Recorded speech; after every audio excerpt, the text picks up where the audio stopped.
Mesdames et messieurs, bonjour. Mon nom est Louis Audet. Au nom de Cogeco, l'un des commanditaires de cette conférence, je vous souhaite la plus cordiale bienvenue à cette session plénière. Cogeco is proud to be involved for a 10th year in a row with the International Economic Forum of the Americas, and we commend the Rémillard family for its success in continuing their endeavor. Today's topic of how to reinvest business dovetails perfectly with the overall theme of the conference, leading to net zero transition. To begin with, in reinventing the world of business, regardless of our respective backgrounds, we acknowledge our duty to consider all stakeholders as we strive to build a resilient and inclusive economy. Resilient economies enhance the participation of all willing citizens in building collective wealth, which can then be redistributed in a fair and respectful manner. Over the past few months, not only have we seen the pandemic become part of our lives, we have also witnessed the fragility of the global economy, the vulnerability of our supply chains, and even a lack of access to food in some areas of the world. And to complicate matters further, we are presented with three challenges. First, an attack on democracy through the attack on the separation of the judicial, legislative, and executive branches in some countries of the world. Second, an attack on the separation of church and state with retroactive reinterpretations of rights and freedoms for individuals, flogging, and I quote, the reasonable limits prescribed by law as can be demonstrably justified in a free and democratic society. And here I am loosely quoting the Canadian Charter of Rights and Freedoms as a positive counterexample. And thirdly, attacks on territorial integrity, on considerations of ethnicity as exemplified by the invasion of the Ukraine by Russia, for which the West has shamefully refused to mount an appropriate and effective response. Let's call that geopolitical risk redefined. So the complexity of our business environment has increased substantially, making the seizing of opportunities a bit trickier.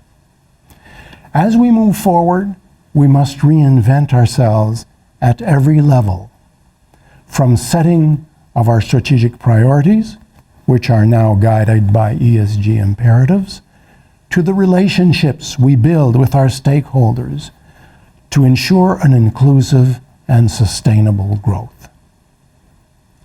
Built on the legacy of some 65 years, Cogeco continues to place what is best for our communities, customers, employees, shareholders, and the planet at the center of our decision-making process. History has shown over and over again that inequalities, when pushed to the limit, breed social unrest and threaten democracy.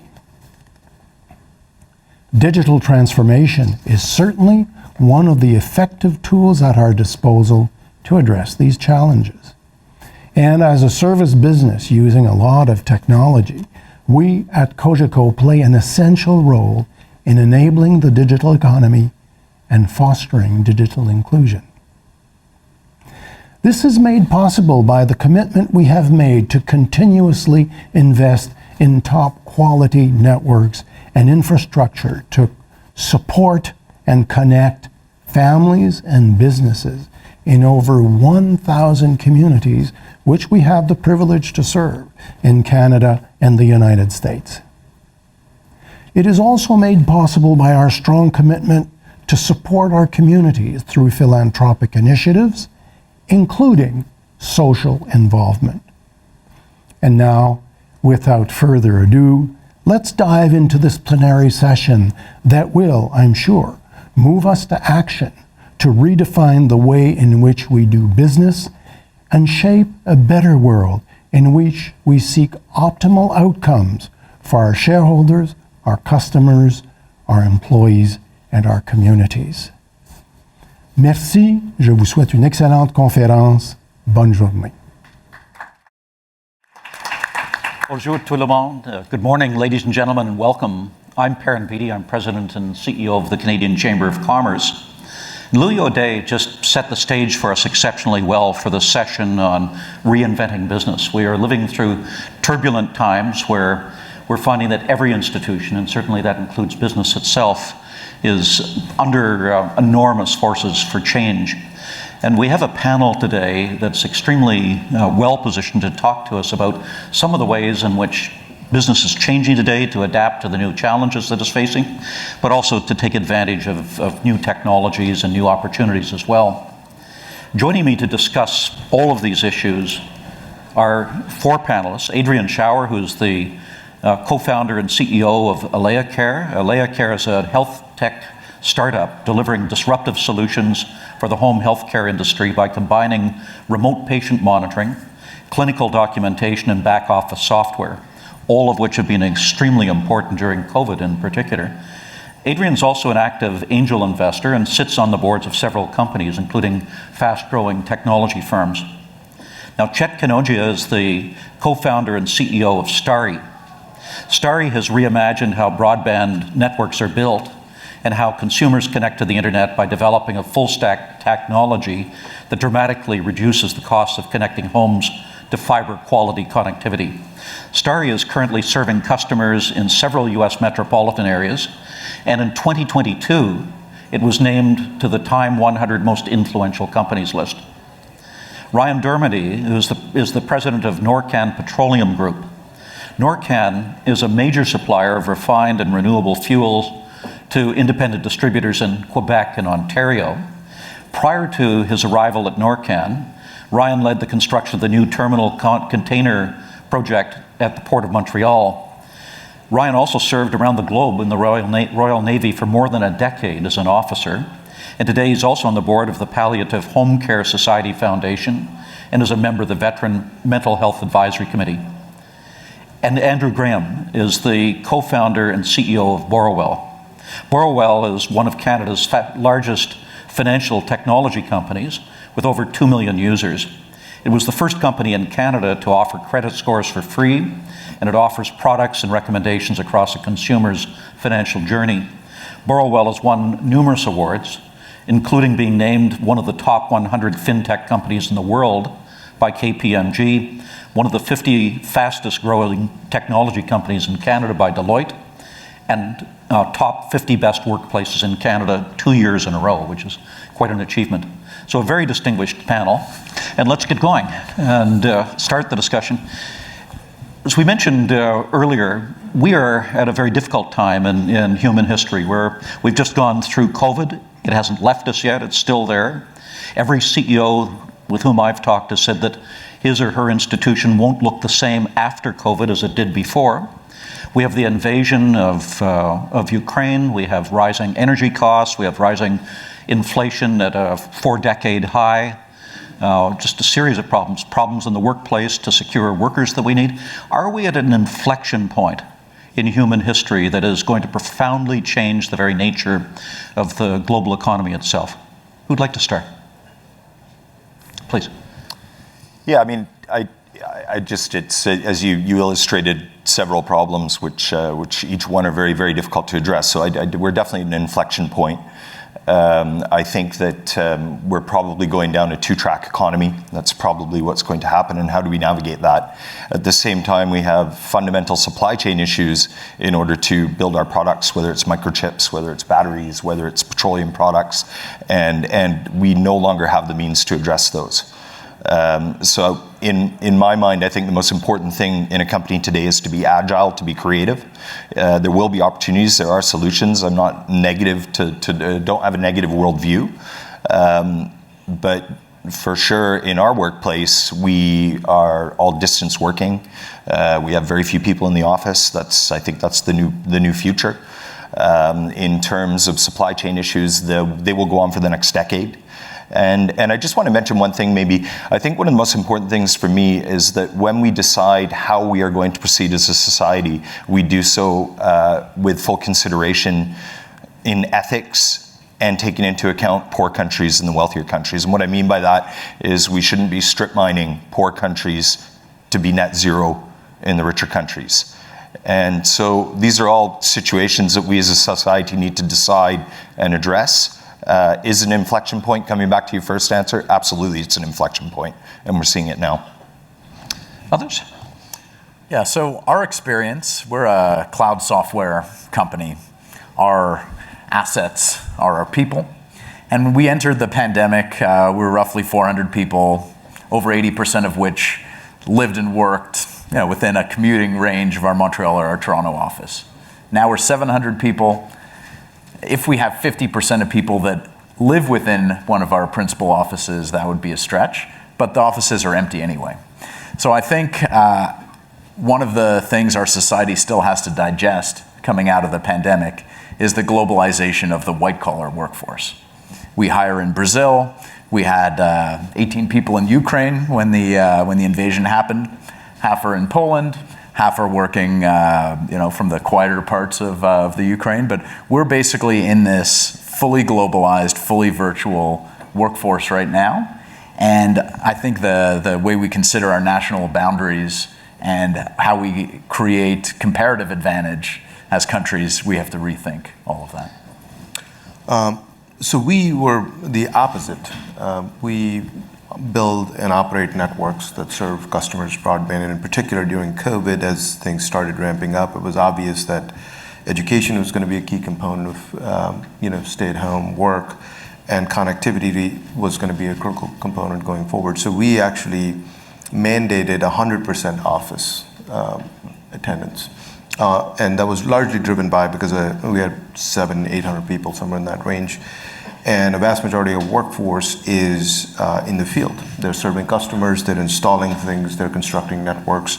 And it was, I thought, unfair for anybody to be able to expose risk to employees at that magnitude while the executives or engineers in the company had an easier path. So we went the opposite way with appropriate safety measures and things like that. My personal view on this is I think we are at the beginning. It's not an inflection yet. I think we're at the beginning, in my view, because a lot of technology fundamentally has a deflationary effect on value, no matter how you look at it. And whether you think about transportation sector, whether you think about manufacturing sector, whether you think about all of those harder physical sectors, they are going to thrive. Especially as companies strategically think about supply chains, they think about security.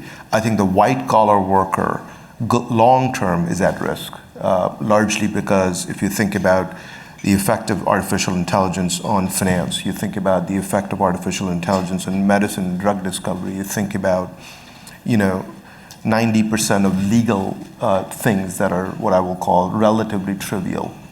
So I think where the world, we have amped up the services and white collar as sort of the aspirational employment globally, whereas I think the reality is where need is going to be is in physical manufacturing sectors, transportation, harder things, grimy, dirty businesses, as I call them. And that's where value creation is really going to be. And I think the world is just going to be a sitting duck because people have assumed that this growth will continue fueled by low cost of capital infinitely, whereas the reality is where capital is required and is going to ultimately succeed is in these harder, very geographic-centric businesses.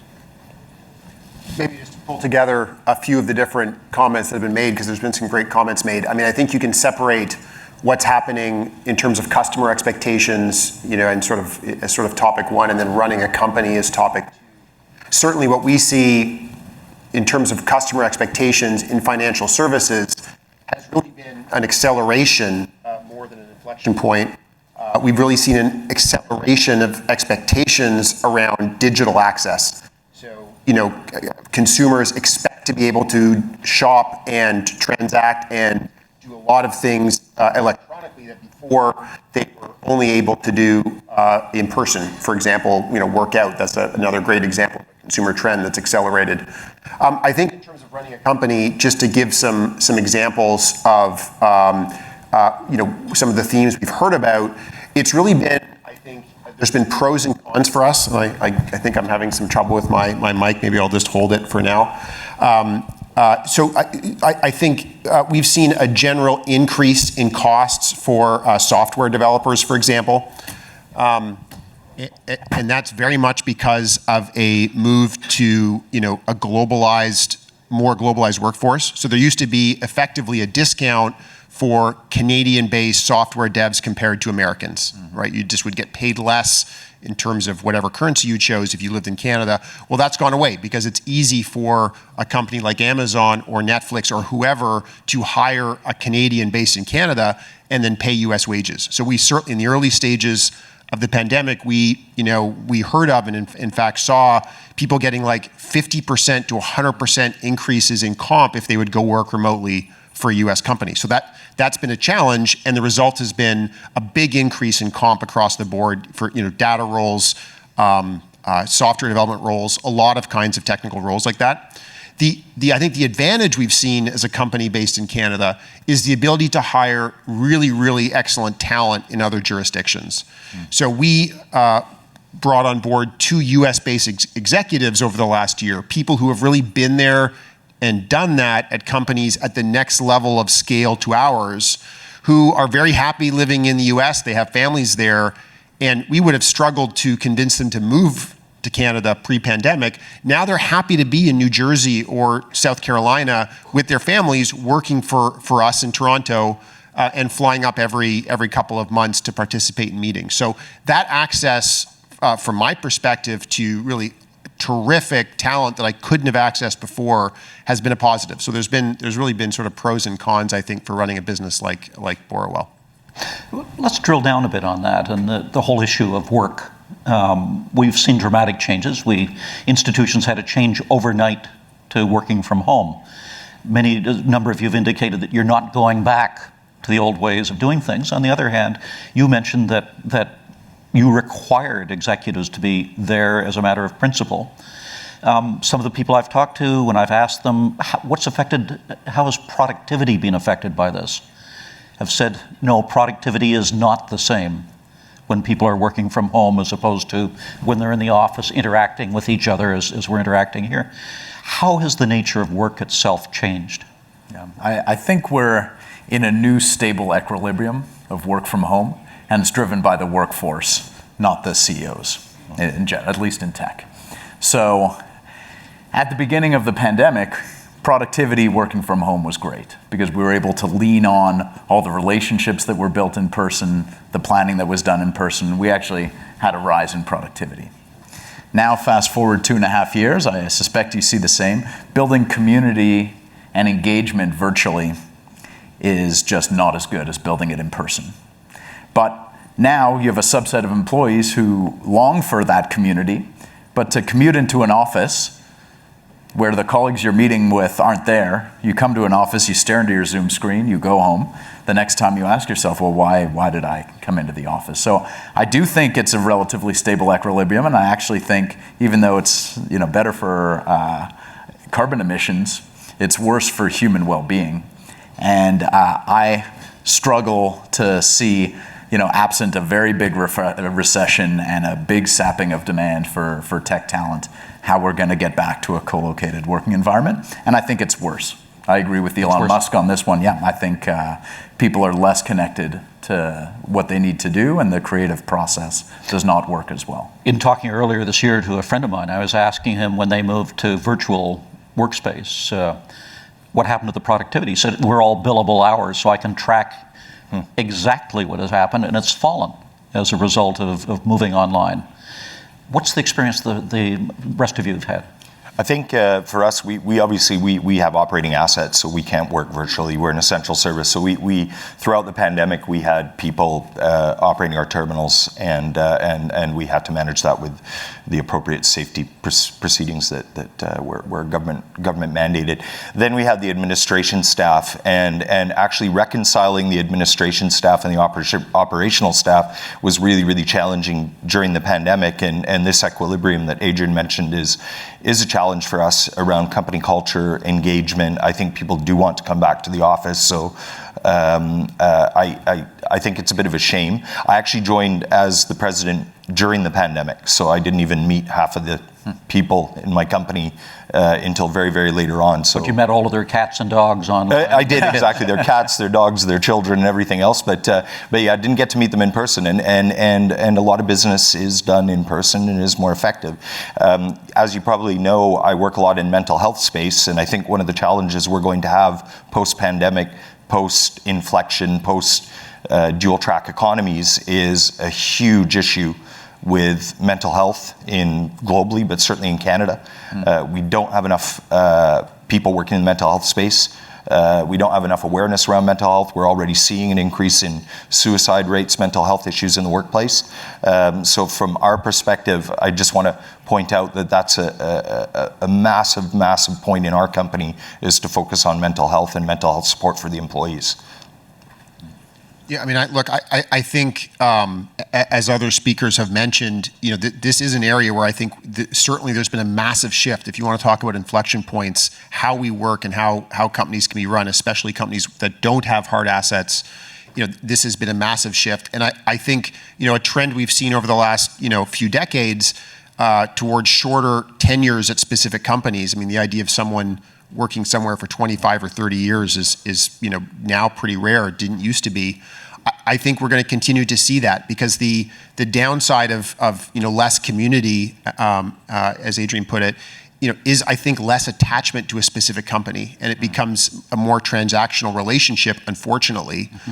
Now, I think from an individual perspective, many people are fine with that trade. In other words, it's net better to be able to work from home and get back that commute time and work from wherever you are, even if it means less attachment to a job. I think that's what we're hearing from employees. As much as I think we have a great place to work and we've won awards, if I went out and said everybody has to move to Toronto or Montreal or one of our other office locations, we would lose a lot of employees. I'm certain of that. So that's not a move that we're going to do. Maybe the last thing I'll say is how we've reacted to this ourselves is everyone's experimenting. This is one of the topics that I speak about most when I talk to other CEOs.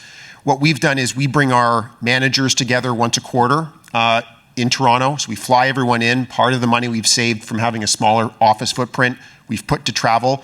And those are terrific weeks. There's so much pent-up demand to get together in person that doing that once a quarter for a week is, I think, really one of the most exciting times that we have in the quarter.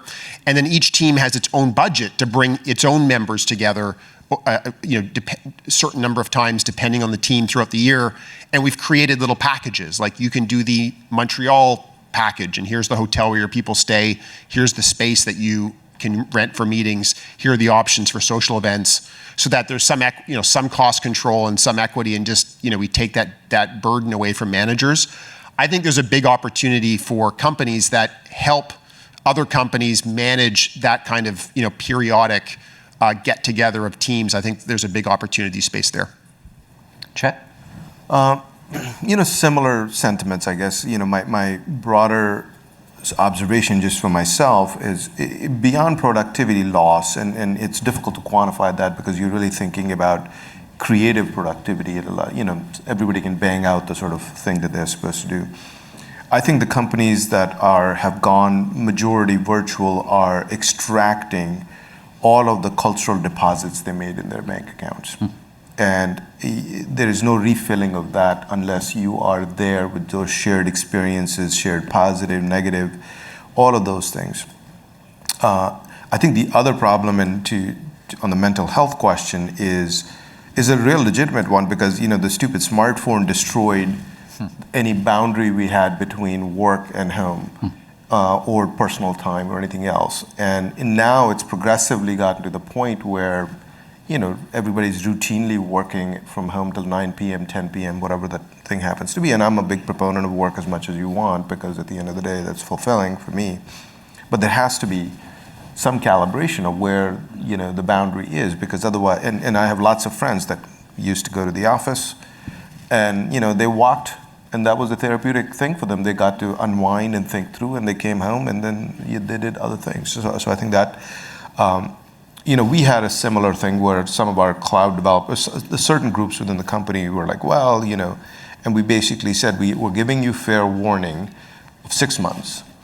And my biggest concern was people would not have childcare set up, because in the US in particular, it's a fairly fragmented system. And people that basically didn't fix that, we said, we have to part ways. It is what it is. And for those who, and we lost probably like 3%, 4% of the workforce, somewhere in that range. And we countered by obviously compensation, and created that, you get compensated by US wages and Boston style wages, which is where our engineering teams are. And everybody gets additional food. So there's another social component to it. We're big believers in food as a way of diversity. So we order foods from different parts of the world, and in my view, very simplistically, is if you like the food, you're not going to hate the person. It's true, right? If you start eating falafel, at some point you're going to say, okay, maybe they aren't that bad. So we do things like this, which breaks barriers down for people, because, and I think companies in the United States, and that's kind of where my experience mostly, and frankly, the government's politicization of COVID was a huge detriment. It was just massively stupid the way, and because there were parts of the country, COVID never happened, whether it was Texas, Florida, or a bunch of the other places. And, everybody was in their office, restaurants were open, no masks, nothing else. And then people self-selected along those lines. And I just don't believe in any extreme. To me, it's like we all go through these phases, and you gotta learn, you gotta accept, and you gotta move on, and society has to function. So each of you have indicated that employers have gone to enormous lengths to reinvent the business and to reinvent the nature of work itself. We've added that component of being able to work from home as well. I have a stupid question. Where have the people gone? Why is it, not just in Canada, but the United States and elsewhere, we're looking at record low unemployment? And every business that I talk to, and I suspect you probably reflect this as well, is desperate to find workers. Very much so. In our case, we had a sort of an interesting, weird portion where we were struggling to hire technicians, field technicians. And what we found was people would come to our job fairs and not even put an application in, just put the check mark so they could collect unemployment benefit, which seemed like a better trade at that point for them. That fortunately has subsided a bit.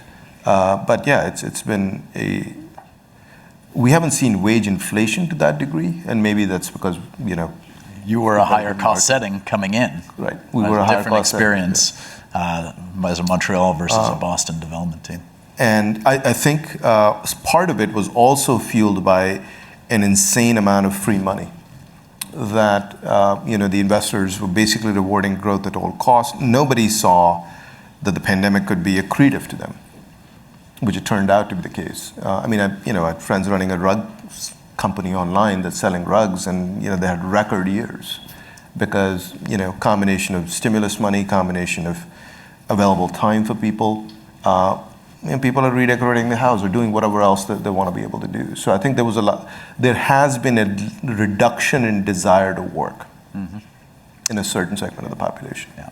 So has there been a permanent exodus from the workforce? I think there is I think people have gotten used to a new norm of what hard work means or work means, and it's less than what it used to be. We hear about it sector by sector. People say in my sector it's terrible in high tech or other areas, but it's every sector. Well, talk to people in the hospitality sector. We found that we had a very high level of retention, so we really didn't have any personnel issues outside of certain key positions, technical, very, very technical workers. So, but what I find interesting is we are having a lot of people, there's new ways to work now. And so what we're finding is people are moving out of Montreal, selling their homes, moving to Borrowell. One of my friends just set up a dog walking company because that's what she always wanted to do. And she gave up her job in sales. So there's new things that you can do in the workplace. And I think people are making lifestyle choices over career and corporate choices now, which we didn't necessarily have in the past. Yeah. So in terms of how permanent this shift is, I have my doubts. I mean, I think we needed a good recession. Yeah. We're probably going to get one. You look at, I get my hair cut, chatting with the guy who owns it. It's like, where did all my staff go? He's like, I know exactly where they went. They're trading crypto on their couch and playing video games. Yeah. Well, that's not so sustainable a way to pay the bills anymore, right? And so I think you are going to, the economic reality of having to make ends meet in an economy where everything's getting more expensive, I think will pull some people back into the labor force. In the knowledge worker world, I think we went through this phase of Montreal as a lower cost setting, getting thrown into the labor pool with the US and the Boston, the Silicon Valley companies paying our employees 50% more. So we experienced a reduction in employees. But now, we've hired 25 Brazilians over the last 9 months, and there we pay in the 90th percentile, and the local Brazilian startup is about to start experiencing a shortage of labor. So I think Trickle-down economics. Trickle-down economics, and I'm not sure that I think it's going to be very good for economic development. If you think of the economic immigrants that would have to move to earn a good wage, and so the best and brightest wouldn't be in their home countries advocating for better healthcare and better education and everything. Now they can earn the first world dollars and stay in their cultural milieu. I think it's going to be a major force on the global stage, but how it plays out for companies, there'll be winners and losers. I feel like it's a challenge always speaking after all these really smart people who have come before me. Just two last thoughts or two additional thoughts. I mean, first of all, there obviously is an economic cycle that we're in, and coming out of COVID, there was a big increase in demand for services. There's obviously big challenges that remain on the supply side of the economy with supply chains and the labor markets as they are. So some of this is cyclical, and I agree with others that if we go into a recessionary environment, there may well be a pullback in terms of some of the labor supply challenges that we faced. For knowledge workers, I think there's a long-term trend towards needing more and more of those. I mean, if you think of the number of lines of software code that you use in your own life every day, that's only going up. Booking a haircut, for me, I now use an app to do that. Like I didn't do that 5 or 10 years ago. You can book into hotels now using apps. So you're just using more lines of software code every day. And that means, there are more software engineers supporting you and building for you than there's ever been before. So we're going to continue seeing this shift towards, roles in engineering roles, data roles, knowledge worker roles in general. I think we're going to continue to see a greater demand for those regardless of where we are in the cycle. Well, let's talk about tech. We've seen the advancement in digitalization where we've moved ahead, 7 or 8 years ahead of where we were before at the beginning of COVID.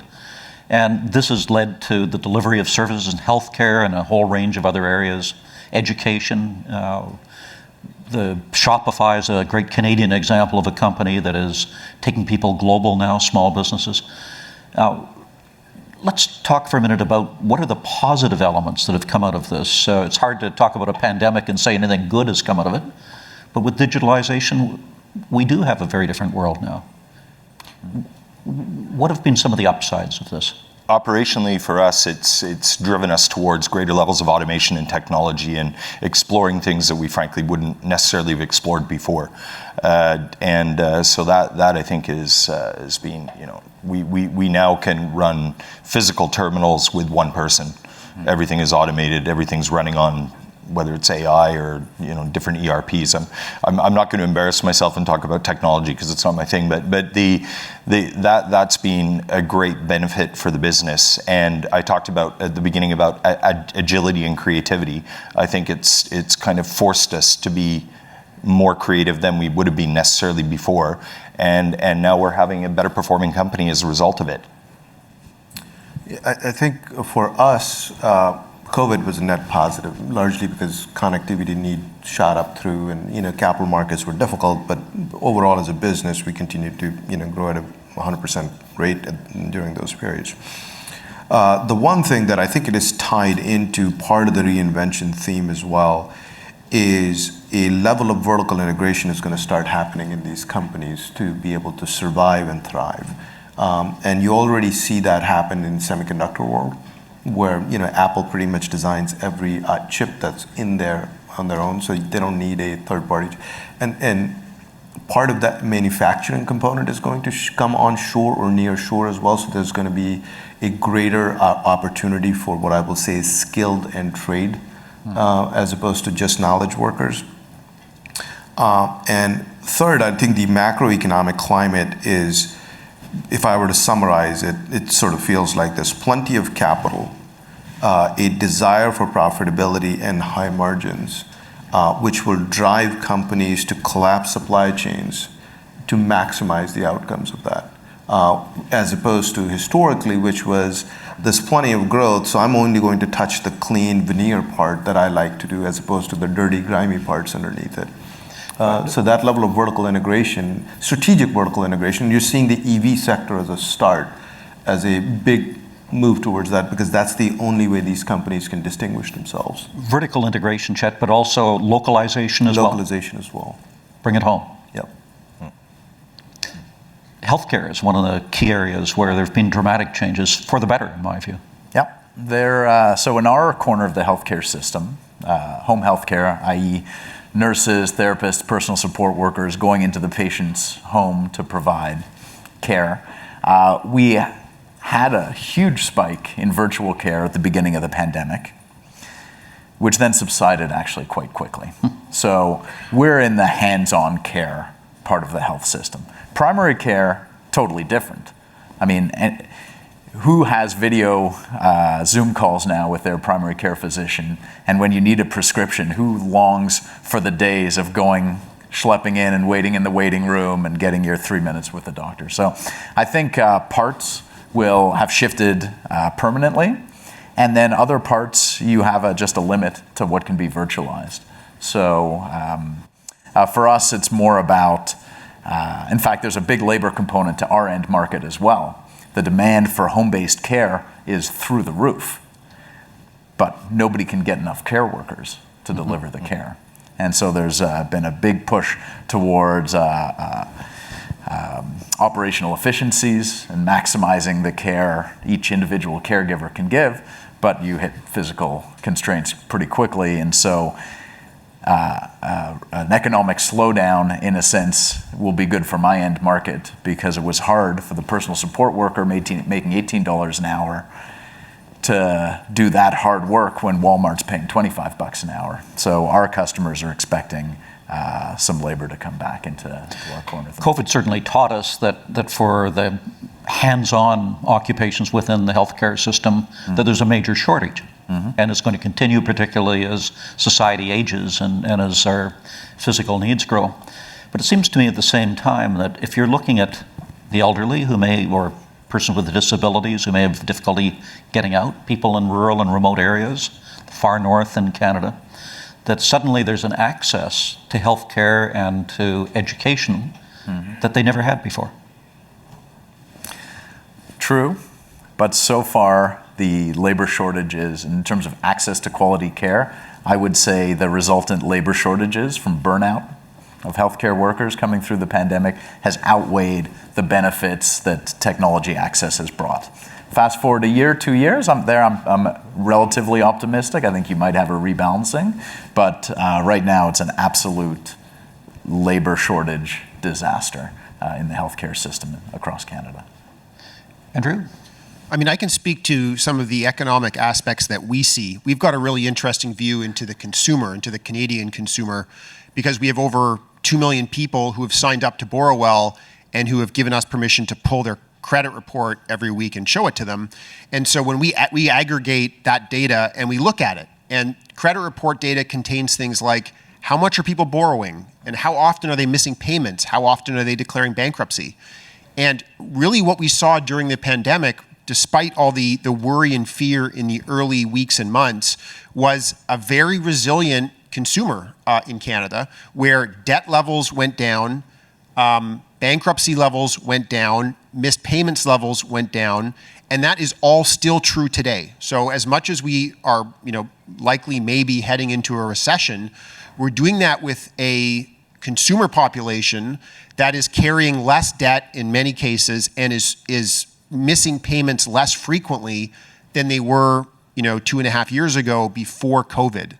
So there's been obviously a huge increase in public indebtedness. Governments have taken on a lot of debt in the last couple of years, but households have, by and large, reduced their debt levels. Now that's been coming up recently.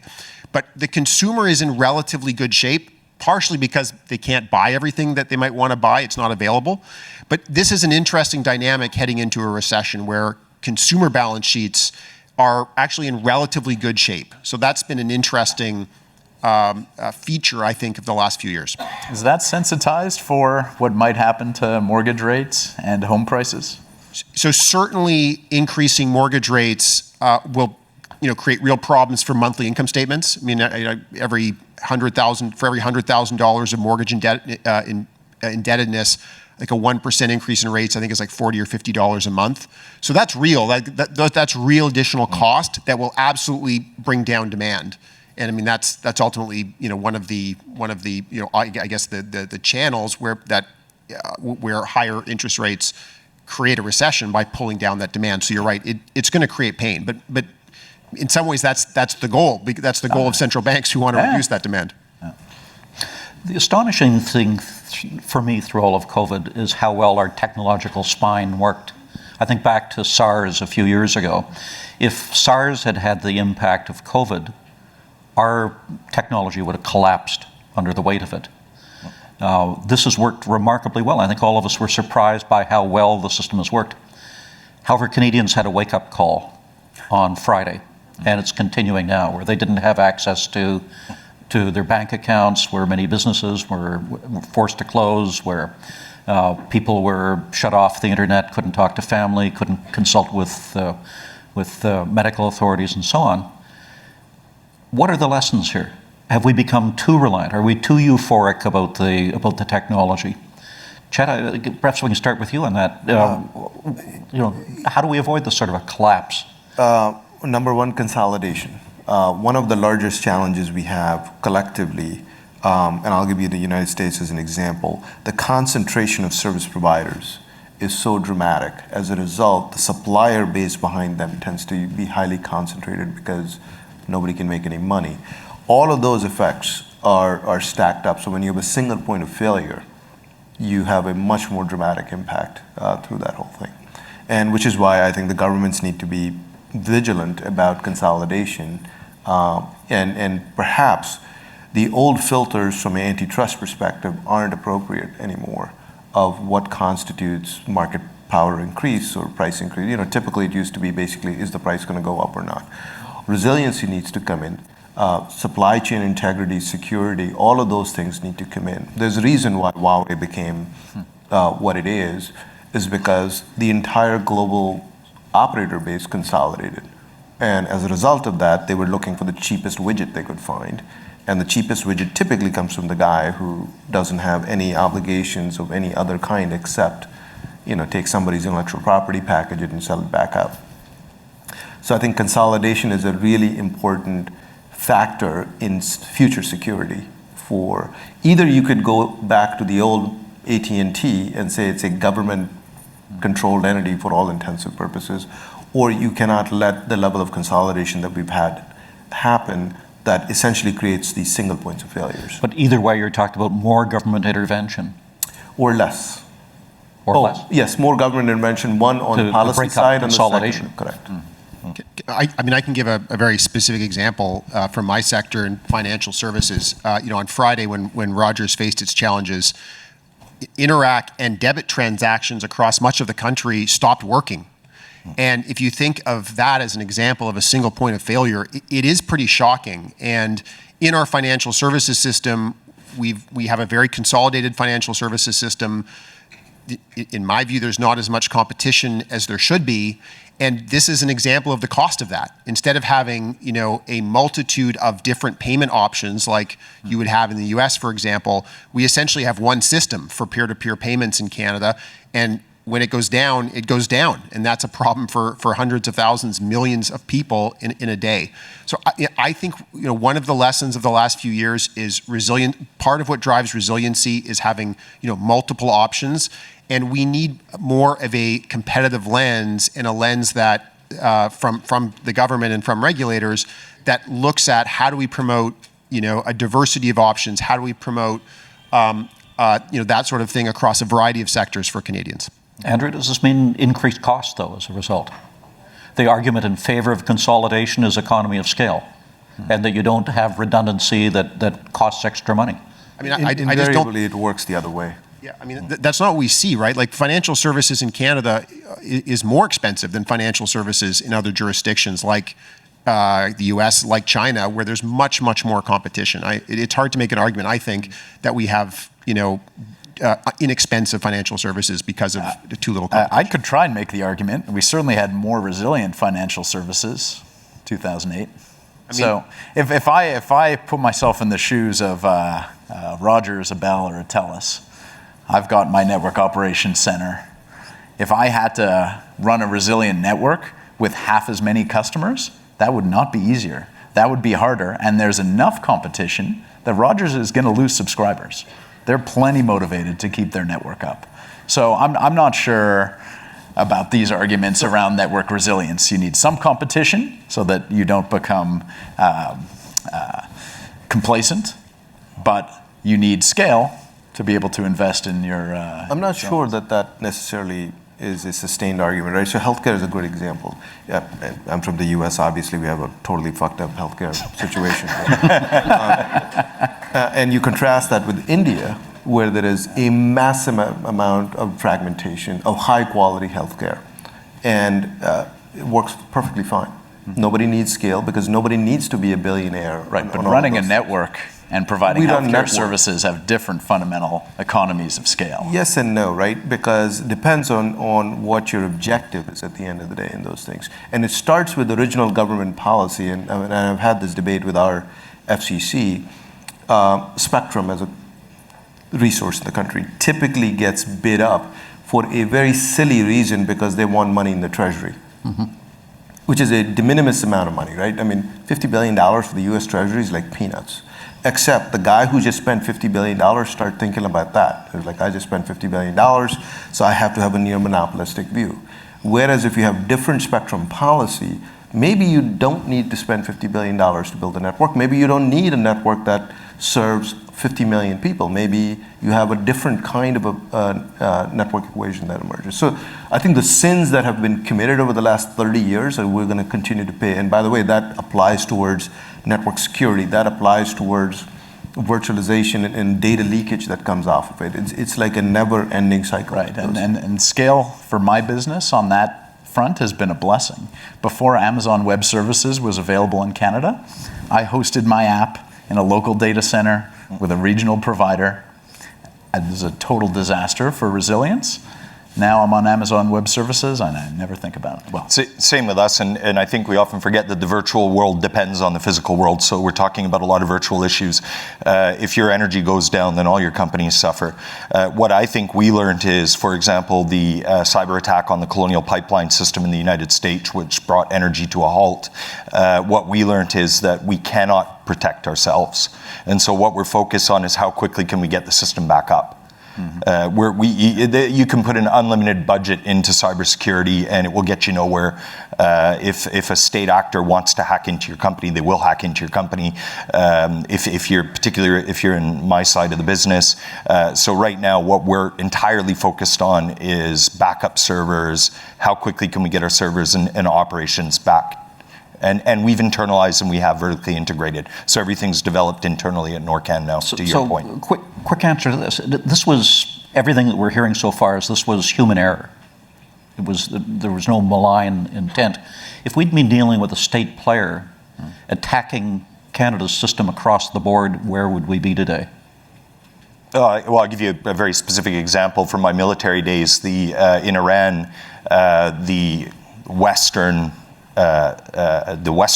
forces actually shut down a nuclear power station in Iran to force them into the negotiating table against the arms conflict. So this is how far they can go. And if they can hack into a nuclear power station, I guarantee you they can hack into your bank account or Borrowell or anything else. So that's just the reality of it. Look, Go ahead, we're just about out of time. On the consolidation versus scale point, yes, there are advantages to consolidation and size. I mean, does anyone wish that our passport issuing system was more consolidated than it is now? In Canada, we need more competition across a variety of sectors, even if that is going to have some cost. That's my last thought. And a good thought to end on as well. I'd hoped to be able to put a final question to each of you about what are the lessons that we've learned from the last 2 years, from Russia and the invasion of Ukraine and from COVID, but unfortunately we're out of time and we'll have to have these discussions on the margins, and I know that for many of us these are important issues. Colleagues, it's been a fascinating discussion. These are issues that aren't going to go away anytime soon. We're very grateful to each of you for your contributions, for the work that you're doing daily, but also for the insights that you shared with us today. Please join me in thanking the panel.